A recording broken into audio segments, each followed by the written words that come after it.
অনেকে ভাবেন যে ডায়াবেটিস শুধু মোটা মানুষকে হয়। এই ধারণা একেবারে ভুল।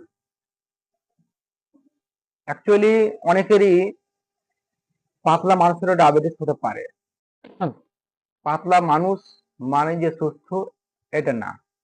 অনেক সময় ভিতরে যেটা ভিসারাল ফ্যাট, লুকোরে চর্বি জমে কোষের জায়গা থাকে না বলে তখন থিন আউটসাইড ফ্যাট ইনসাইড, অর্থাৎ এইভাবেই ইনসুলিন রেজিস্ট্যান্স তৈরি হয় আর ধীরে ধীরে ডায়াবেটিস ধরা পড়ে।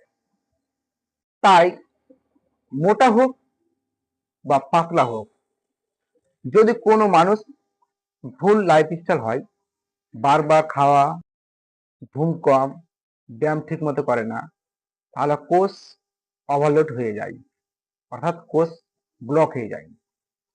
সমাধান একটাই, সঠিক খাবার, রোজা, ব্যায়াম, ঘুম আর মানসিক প্রশান্তি সবসময় ফ্রি থাকতে হবে। এবং আপনার HOMA IR, fasting insulin, C peptide, fasting blood sugar test করে আসল কারণগুলো জেনে নিতে হবে। সুস্থ জীবন সবার প্রাপ্য, মোটা হোক বা পাতলা হোক বলে নাই, সচেতন হলেই সবাই সুস্থ হতে পারবেন ইনশাআল্লাহ।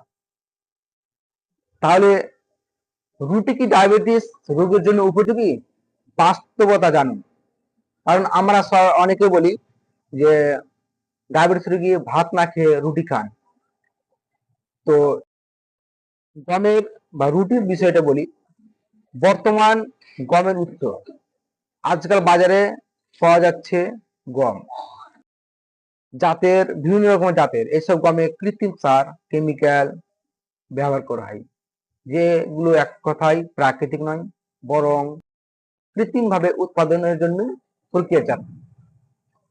দুই, পরিশোধিত গম থেকে তৈরি হওয়া সাদা আটা, যা আমরা রিফাইন যেটা আমরা আটা বলি, বিভিন্ন রকমের যেটা সাদা ফকফকা যেটা আমরা আটা সাধারণত বলি, সেগুলো আমরা বেশি খাই। এতে ফাইবার নেই বললেই চলে।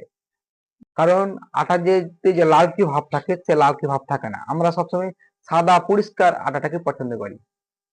এই সাদা পরিষ্কার আটাতে সম্পূর্ণ গ্লুকোজই থাকে, কিন্তু লালচে ভাব যে আটাগুলো থাকে সেখানে ফাইবার থাকে। শুধু গ্লুটেন ও স্টার্চ বা দ্রুত হজম হয়ে রক্ত গ্লুকোজ বাড়িয়ে দেয়। এতে গ্লুকোটেন পাউডারও আলাদা করে মেশানো হয় অনেকের সময়। রুটি খেলেই কেন ব্লাড সুগার বাড়ে, এর কারণগুলো আমি বলছি। কারণ এটি ফার্স্ট ডাইজেস্টিভ কার্বস,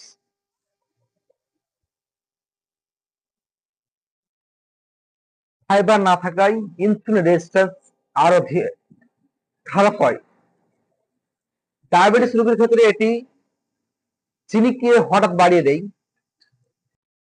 তো সর্বশেষ বলি, ডায়াবেটিস রোগীর জন্য রুটি মোটেও নিরাপদ নয়, ভাতও নিরাপদ নয়।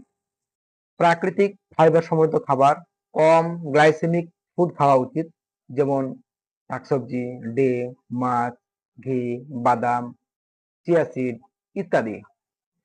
সতর্ক হন, জেনে খাবার বেছে নিন, ডায়াবেটিস প্রতিরোধ করুন, সঠিক লাইফস্টাইল চলুন, তাহলে আপনার জীবনে কোনো প্রকার ওষুধের প্রয়োজন হবে না।